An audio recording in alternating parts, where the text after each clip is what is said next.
Hey everyone, welcome to the Writer's Cabin. Yeah, yesterday I had a longer version, but I'd given you two short clips anyways, or shorter clips, not short, but on the on who I would look at in terms of news, following news, and then another one on Pete Hegseth. And I was going to post my third one, but it's longer, and I thought I'd take it up enough of your day. And it was on Venezuela, so I'm going to recap some of that today. I think the most important thing is I'm going to be a little bit behind the news, but connecting the dots is why I'm here. We really want to connect the dots between what's happening down there and what's going to happen here in the future with our country. So I think, my name's Jeff Newton, if you don't remember, former 60 Minutes producer, former senior producer at Vice on HBO, and former senior producer at National Geographic Television. So let's have some tea and talk about it, right? Okay. Earl Grey, by the way.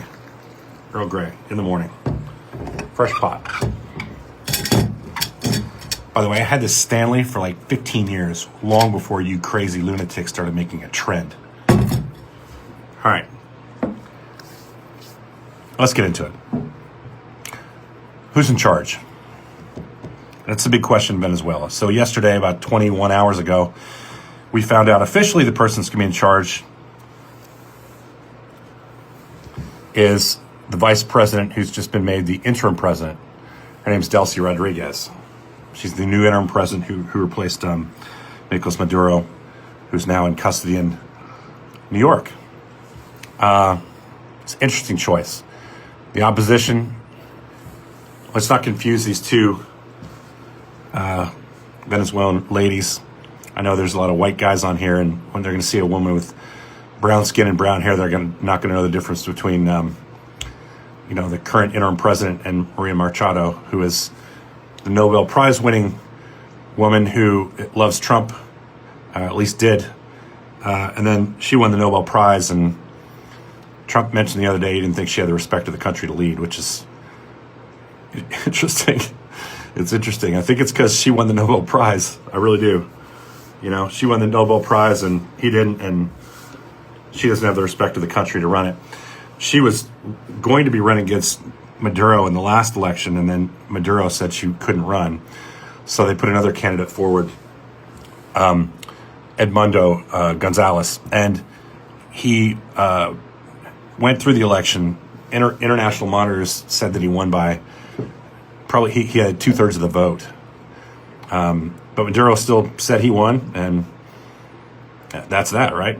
I guess he did. I guess he won. That's what dictators do. They rig elections. Remember that in 3 years. So we're in this sort of weird power vacuum because she's the interim president, but Trump has told her she has to toe the line, otherwise he's going to snatch it away from her. All weekend, we listened to Marco Rubio talk about Venezuela. You remember on Saturday in that big press conference, Trump said that the people who are going to really run Venezuela are going to be us, the Americans. And he pointed behind him to little Marco and Pete Hegseth as the guys who are going to be running the show, which I think is interesting. Because when they asked Rubio about it on the Sunday talk shows, you guys might have kept up with that, he would not answer that question. Which I'm not surprised he's not answering that question. I mean, the legality of what we did, and then him taking over the country. I mean, it's one thing to be Secretary of State; it's another thing to say you're running the country. So they've got this interim president. Let's chat about that a little bit. Here's a woman who was under Maduro. Now, we arrested Maduro under the auspices that he's running a big drug cartel and running weapons and all these nasty things that we arrested him for. So we decided that the best person to run the country is the person who worked for him, the vice president.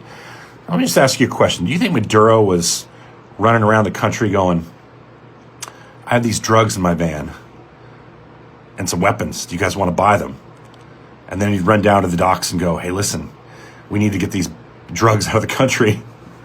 So I'm like, you want to buy them from me, or should I give them to you and you guys can take them? Or do you think it's probably more likely that Maduro was a part of a larger organization that he was in charge of, and all those people had a play in how this stuff was being distributed and going down, if that's what was happening?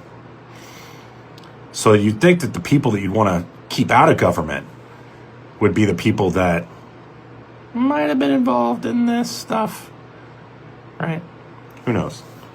And then, of course, you have the opposition party, which is sort of center-right. And we didn't back the center-right, which is interesting to me, because Trump's a Republican. But nonetheless, he doesn't think she has the respect to run it, so he gave it to the other kind lady, Ms. Rodriguez. All right. Just something to think about as we move forward.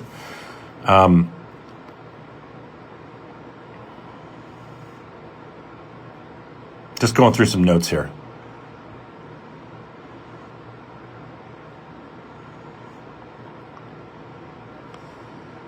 Let's talk about the oil companies real quick. Now, I mentioned this I did a podcast essentially last night and just didn't post it. And then when I went through it, I saw a couple things I didn't like about what I was saying. It was a couple of minor inaccuracies, and I don't want to put that stuff out there. So I'm redoing it today. But the oil companies, let's talk about the oil companies. Now, I follow this guy named Mr. Global on oil issues. I've been doing that for probably a year and a half now. Really sharp guy. He usually is just talking about the U.S. energy sector. But now he's talking about Venezuelan energy, of which he's a global oil expert. His take on it is interesting. You guys might remember that Venezuela has rights to their own oil now, but they didn't always have rights to their own oil. They basically took their oil back, for lack of a better term. American companies were in there and doing the oil pumping for them. And when the Venezuelan government decided that they wanted to control that, now want to privatize it. So they went and privatized it. And American companies were basically chucked out of Venezuela. And when that happened, American companies sued and went to arbitration. And there's a lot of companies there that are still in this arbitration. Some are owed billions of dollars. And they haven't been paid back yet, even though the company's been privatized for a number of years and running their own oil exploration operations. So Mr. Global's take on it, I think, is very interesting. Why would you, if you're owed billions of dollars, in some cases just tens of millions of dollars, why would you go back? Here's the other thing. After the Venezuelan oil debacle in Venezuela, the companies that were doing business there, they went and invested heavily in Canada. And according to Mr. Global, I think he said the number was somewhere around $500 billion of investment in Canada. Now, his take on it is why would you go and take that $500 billion investment and then start competing with yourself down in Venezuela in an unstable government, in an unstable world, where all you'll be doing if you start pumping a lot of oil there is driving the price of your own cost per barrel down. So he thinks that American companies are going to be really reluctant to go into Venezuela and pump oil. Now, Donald says that he talked to them all, talked to all these oil companies, and they were all in. In fact, he said he talked to them before the invasion or the police action, whatever we're calling it now. I still have no idea. It's not really clear. But he spoke to them before, which I find really fascinating. So he mentioned that this was a really tight-lipped operation. He didn't even tell Congress. He didn't even tell the Group of Eight, which are those folks in both House and Senate leadership, and also those people on it's either the Armed Services Committee or the Senate or the Intelligence Committees. And they're supposed to know, regardless of party, whenever we're going to do a military operation of this size and stature. And he didn't tell them. And he said because they don't have tight lips. Forget about the fact that, that Pete Hegseth put classified information on a chat with his family and a journalist, and no repercussions whatsoever from that. Forget about the fact that when he was watching these operations, he wasn't into Situation Room up in the White House. He was in Mar-a-Lago in a tent. In a tent. That sounds super secure to me. And then he told the oil executives in advance. That's extraordinary. Think about that. Any embed I've ever gone on in my life, and I've done dozens and dozens of them all over the world with the U.S. military. One of the most important things that they protect is troop movements. You do not want people to know when you're moving troops to one place or another. And you don't want them to know you're about to attack them. And so what did he do? He let the oil industry executives know that we were about to attack Venezuela and go get Maduro. That's an extraordinary lack of security. And it's important because you have guys that are working in elite small units, right? The guys who did this were Delta Force. That's the informal name for the guys who are out of Fort Bragg, North Carolina, who basically go in and do snatch and grab operations. They're the best in the world at it, and you're putting them at risk. They're a small group going in and go and get this guy into a country that we have no control over. And you're telling civilians with no classified security clearance that we're going to go do it. Do you fucking think that's fucked? It's pretty fucked up, right? I think it's pretty fucked up. All right. Now,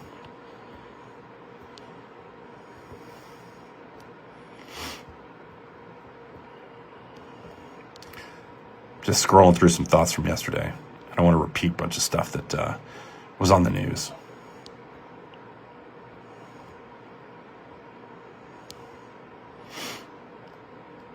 Let's talk about the oil situation again.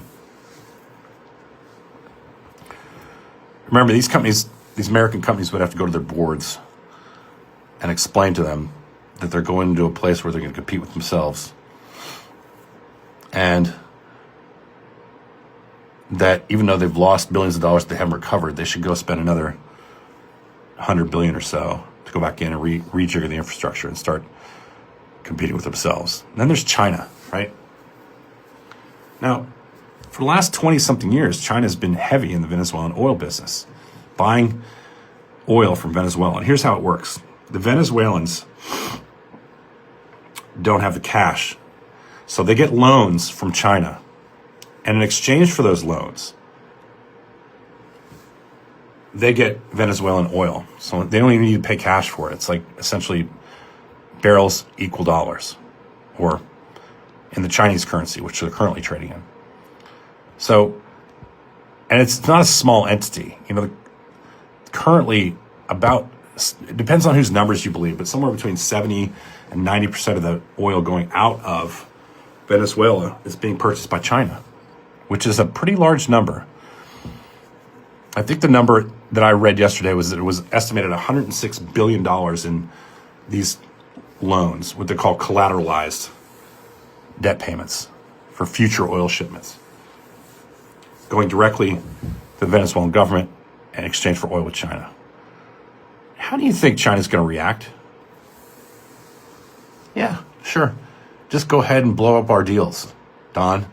We won't have a problem with that. We've been there for 20 plus years. Last 20 years, $106 billion invested in that country. So they'd give us oil. And just this last August, a Chinese company came in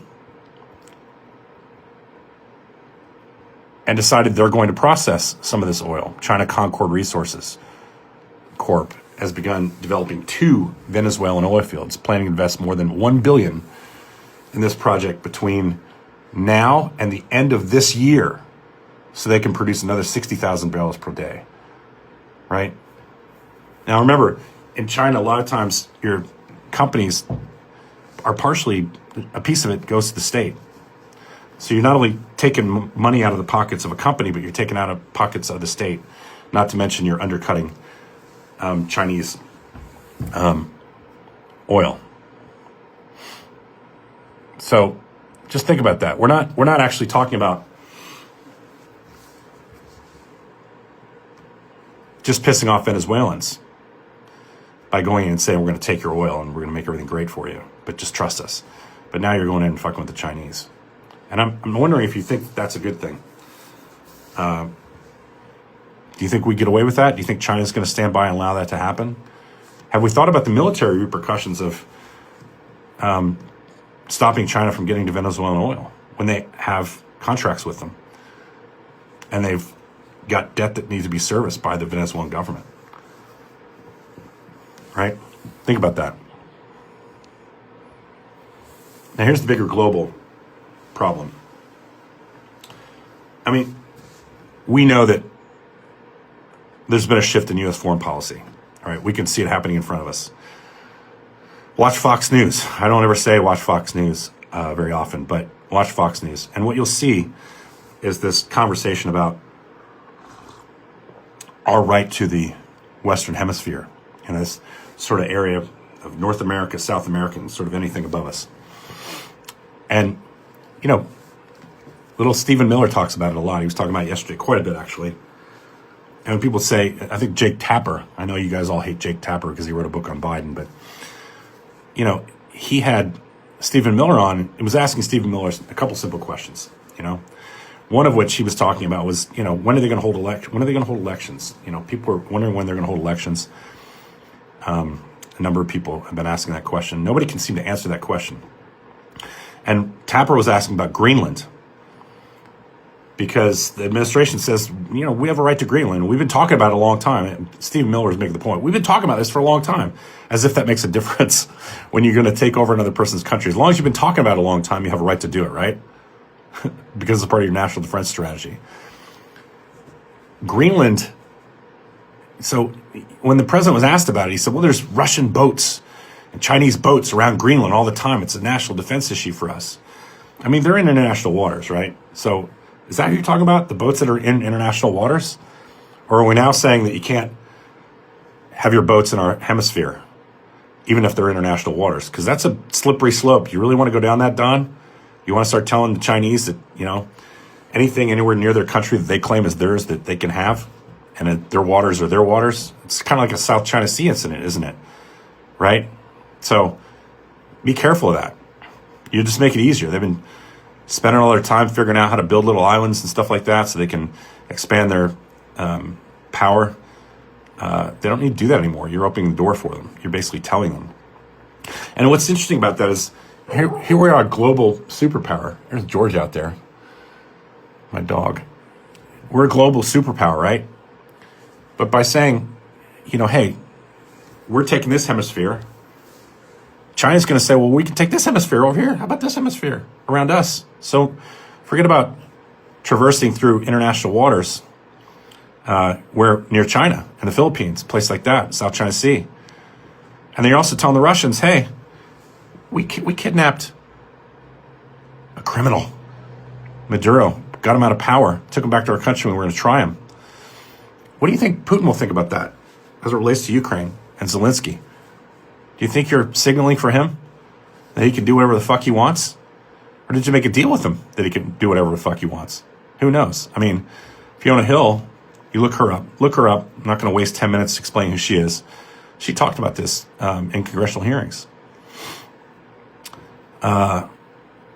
China, who's been saying for decades that Taiwan is a part of China, and we've been very stern in saying Taiwan's Taiwan, and we will protect Taiwan. Well, isn't Taiwan in China's hemisphere? This is a real problem we've created. We've gone from being a global superpower, playing three-dimensional chess, to being a regional player, playing one-dimensional checkers. And nobody had to fire a fucking shot. Nobody. We just gave it to them by our actions.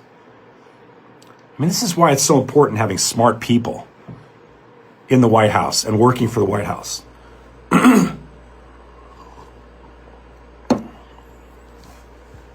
You're giving away American influence